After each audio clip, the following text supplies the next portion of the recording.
తాకట్టులో ఉన్న బంగారాన్ని విడిపించి ఆ రోజున్న మార్కెట్ ధర కట్టి మిగిలిన డబ్బును మీకు అందిస్తుంది కొమ్మూరి గోల్డ్. నమస్తే, వెల్కమ్ టు అవర్ ఛానల్. ప్రస్తుతం మనతో పాటు ఉన్నారు సోషల్ యాక్టివిస్ట్ మనోజ్ నామాల. నమస్తే మేడం. నమస్తే రిప్కా. మేడం, ఒక విషయం గురించి మాట్లాడాలి అని అంటే, ఇది అడగాలి అన్నా, దేని గురించి మళ్ళీ మళ్ళీ గుర్తు చేసుకోవాలన్నా, ఒక ఆడపిల్లగా నాకు కూడా బాధ అసలు పోవట్లేదు. రాజస్థాన్లో చూసుకుంటే మైనర్ అమ్మాయిని ఆల్మోస్ట్గా 30 మంది దాదాపుగా 5 రోజులు అత్యాచారం చేస్తాయి. ఈరోజు ఆ అమ్మాయి పరిస్థితి తలుచుకుంటే కూడా నిజంగా ఆ బాధను ఎలా ఎక్స్ప్రెస్ చేయాలో కూడా తెలియట్లేదు. దీని గురించి మాట్లాడాలంటే అంతమందిని ఇప్పుడు రాజస్థాన్లో రోడ్డు మీద కొడుతూ ఉన్నా సరే, అంటే సరైన శిక్ష పడక ఇవన్నీ ముందుకు వస్తున్నాయి, లేదా ఇలాంటివి ఇంకా జరుగుతున్నాయి అంటే ఎలా మేడం? అంటే చిన్న అమ్మాయి మేడం, మైనర్ బాలికని 30 మంది. అసలు దీన్ని పూర్తి వివరణ ఒకసారి. రిప్కా, ఆడపిల్లల మీద అన్యాయాలు జరుగుతున్నాయి, ఆడపిల్లలు బాధితులుగా ఉంటున్నారు, హస్బెండ్ యొక్క దాష్టీకానికి గురవుతున్నారు, హస్బెండ్ చేత చంపబడుతున్న పిల్లలు చాలామంది గురించి నేను చాలాసార్లు ఈ ప్లాట్ఫామ్ మీద, కొన్ని ప్లాట్ఫామ్స్ మీద నాకు తెలిసినప్పటి నుంచి నేను మాట్లాడుతున్నాను.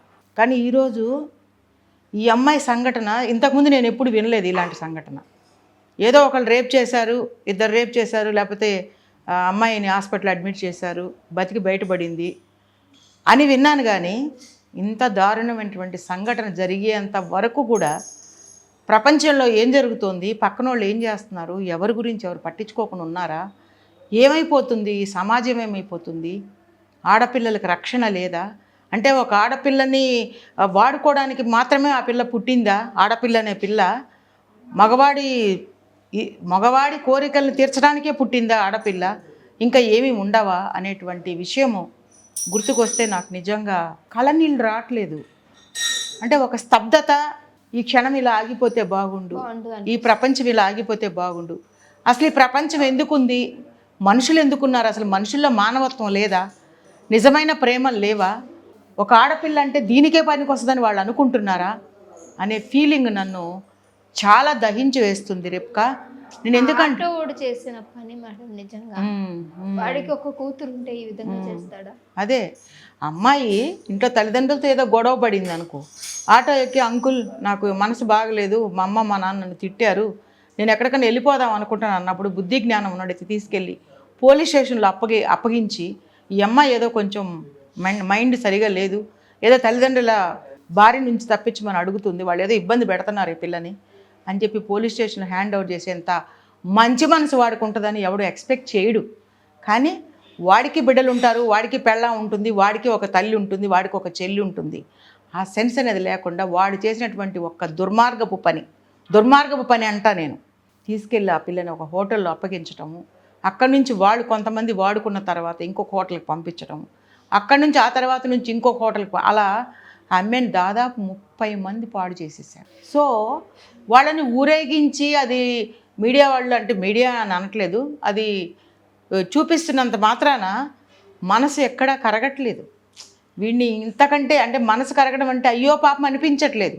ఇంకా ఏదో శిక్ష పడాలి వీళ్ళకి, ఇంకా కఠినమైన శిక్షలు పడాలి. ఆ అమ్మాయి ఎంత ఘోరంగా ఇదైపోయిందో అదేవిధంగా వాళ్ళకి శిక్ష కూడా అంత దారుణంగా ఉండాలి. అమ్మాయి వాళ్ళంతా అటాక్ చేసినప్పుడు గొంతు చించుకొనేలా అరిసి ఉంటుంది నాకు తెలిసి.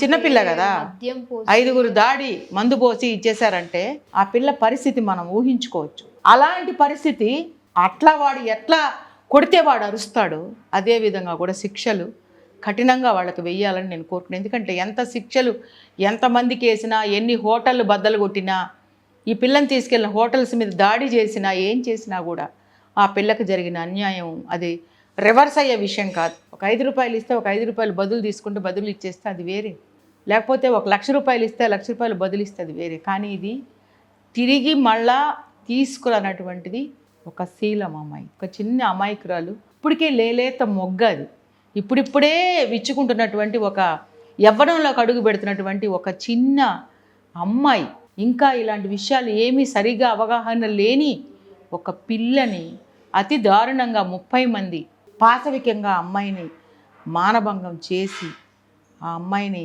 ఒక భయంకరమైన స్థితికి ఆ అమ్మాయిని తీసుకొచ్చారు. కాబట్టి అలాంటి వ్యక్తుల్ని నిజం చెప్పాలంటే ఇంకా వాళ్ళ గురించి ఏమీ ఆలోచించకుండా వాళ్ళకి కఠినమైన శిక్ష, అంటే నేనేమంటానంటే మరణశిక్షే. ఎందుకంటే ఒక ఆడపిల్ల జీవితం ప్రతి ఒక్కడు వాడుకున్నాడు. సో వాడు తీసుకొచ్చాడు, నేను వాడుకున్నాను, అట్లా కాదు. ఇక్కడ ప్రతి ఒక్కళ్ళు కూడా ఒక ఆడపిల్లనే మానవత్వం లేకుండా, అయ్యో నేనన్నా ఎవరికైనా అప్పగించేస్తే బాగుండు అనేటువంటి జ్ఞానం లేకుండా ఎవడికి వాడు తన వాళ్ళ యొక్క అవసరాలు తీర్చుకున్నారు ఆ అమ్మాయితో. సో ఆ పాప మనసుకు శాంతి కలగాలి అంటే ఈ దుర్మార్గులకి శిక్ష పడాలి. ఆ శిక్ష మామూలు శిక్ష కాదు, చాలా కఠినంగా ఉండాలి. ఈ అమ్మాయి అరణ్యరోధన ఎంత చేసి ఉంటుందో వాళ్ళకి శిక్షించినప్పుడు అంత అరణ్యరోధన చేయాలన్నమాట వాళ్ళు. అది రోడ్డు మీద చేసే శిక్ష కాదు, అలా కాదు. భయంకరమైన శిక్షలు వాళ్ళకి వెయ్యాలి. ఒకవేళ మరణశిక్ష చేస్తే అది కరెక్ట్ అనుకుంటున్నాను. ఎందుకంటే ఒక అమ్మాయి గురించి 30 మందికి మరణశిక్ష పడిందంటే ఫ్యూచర్లో ఏ అమ్మాయి జోలికి ఎవడు రాడు, వాడికి ఎవడు సపోర్ట్ చేయడు అనేది నేను ఇక్కడ వాస్తవంగా భావిస్తున్నాను రేపుకా. సో నాకు చాలా మానసికంగా చాలా నేను కృంగిపోయాను. ఎందుకంటే ఆడపిల్లల్ని పెంచుకోవడము తల్లిదండ్రులకి రావడం లేదా, లేకపోతే ఎక్కడ తల్లిదండ్రులు తప్పు చేస్తున్నారు, బిడ్డలకి తల్లిదండ్రులకి ఎందుకు గ్యాప్ వస్తుంది, ఎందుకు ఈ మనస్మర్ధలు వస్తున్నాయి, అంత చిన్నపిల్ల మీద వీళ్ళు అటాక్ చేసేంత తప్పు అమ్మాయి ఏం చేసింది, చేసినా కూడా పిల్లని ఎక్కడికి పోతుంది, ఏం చేస్తుంది, ఒక మగపిల్లని వదిలేసినట్టు అలా ఎలా వదిలేస్తారు? వెంటనే యాక్షన్ తీసుకోలేకపోయారా? వెంటనే ఎంక్వైరీ చేయలేకపోయారా? అంత నిర్లక్ష్య ధోరణి తల్లిదండ్రులకు ఎందుకు కలుగుతుంది? ఇవన్నిటికీ కారణం ఏంటంటే ప్రేమలు కనుమరుగైపోతున్నాయి మనుషుల మధ్యలో. మనుషుల మధ్యలో ఉండేది ఏంటంటే కేవలం డబ్బు, ధనదాహం, బంగారం, కార్లు, బంగళాలు, పెద్ద పెద్ద సెల్ ఫోన్లు, పెద్ద పెద్ద విఐపీలతో పరిచయాలు, మందు, విందు, ఇది మాత్రమే చూసుకుంటున్నారు. కానీ నా బిడ్డ ఏమైపోతుంది, నా కూతురు ఎటుపోయింది అనేటువంటి సెన్సు, అంత బయటికి వెళ్ళే అంత గొడవలు పిల్లలతో ఎందుకు పెట్టుకుంటున్నారు, ఆ గొడవలకు అసలు ఆ గొడవలు ఎందుకు వస్తున్నాయి, ఈ మూలాల్లోకి వెళ్ళాలి అనుకుంటే ఇది చాలా పెద్ద సబ్జెక్ట్ అయిపోతుంది రేపుకా. నేనేమంటున్నానంటే ఫస్ట్ ఆఫ్ ఆల్ ఆ అమ్మాయిని ఎవరైతే చెరిచారో 30 మందికి ఇమ్మీడియట్గా కఠిన శిక్షలు వెంటనే అమలుపరచాలి. ఎంక్వైరీలు ఏమీ ఉండకూడదు. కన్ఫర్మ్ అయిపోయింది అంటే వాళ్ళకి వెంటనే ఫాస్ట్ ట్రాక్ కోర్టులో శిక్షలు పడాలి.